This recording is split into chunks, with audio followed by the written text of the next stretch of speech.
Bonjour, Michael Lafont, je suis maître de conférence à Aix-Marseille Université et à l'Institut des sciences moléculaires de Marseille, dans l'équipe biosciences.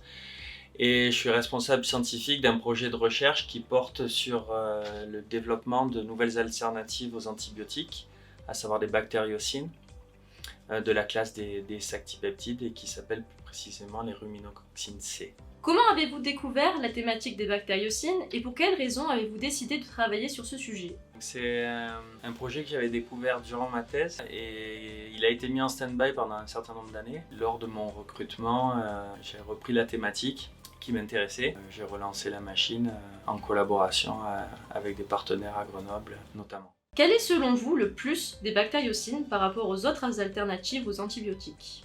Je suis pas sûr qu'on puisse mettre les bactériocines devant une autre stratégie alternative aux antibiotiques, puisqu'il y en a un certain nombre qui sont explorés à l'heure actuelle dans la phagothérapie. L'avantage sur les bactériocines, c'est qu'elles sont produites généralement par des bactéries qui sont commensales de l'homme, et c'est ce qui en fait l'intérêt.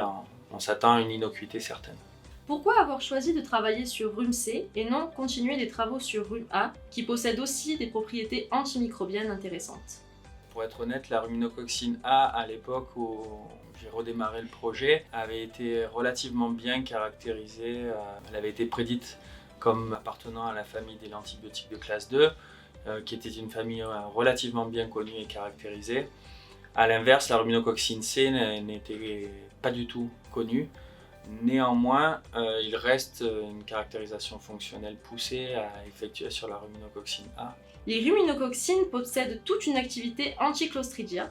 Quel est selon vous l'intérêt d'une telle redondance fonctionnelle chez Ruminococcusgnavus? C'est que la caractérisation fonctionnelle de la ruminococcine A n'a pas été poussée, donc on ne sait pas à l'heure actuelle si effectivement la ruminococcine A et la ruminococcine C ont le même spectre d'activité. L'évolution des techniques utilisées dans l'étude des bactériocines fait apparaître un aspect pluridisciplinaire.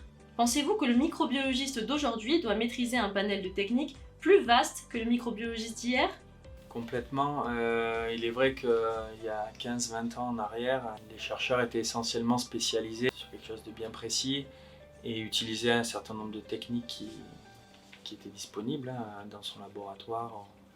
Et à l'heure actuelle, avec le développement des techniques, le développement du haut débit également, forcément on est contraint d'augmenter le spectre de nos compétences techniques. Je pense également qu'aujourd'hui, nous sommes également contraints de développer plus de collaboration qu'à l'époque pour mener à bien un projet.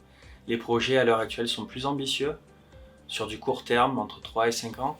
Sans rentrer dans les détails confidentiels, en quoi consiste la suite de vos travaux sur rhume-C1? Au départ du projet, nous n'aurions jamais imaginé bien que la ruminococcine C puisse avoir un intérêt thérapeutique. Aujourd'hui, nous en sommes conscients et la suite du projet, pour répondre aux prérequis pour entrer en phase clinique, c'est de connaître le mécanisme d'action de la ruminococcine C. Donc ça, c'est ce que nous avons débuté depuis plus d'un an et en collaboration avec le LMGM à Toulouse. Et le deuxième aspect, et qui fait aussi référence à du développement clinique, eh bien, c'est l'aspect industriel. Donc, en ce qui concerne la production de rhume-C, c'est un peptide qui est modifié, maturé, et qui donc a un coût élevé de production à l'heure actuelle. Et pour rejoindre une échelle industrielle, il va falloir à un moment donné optimiser cette production.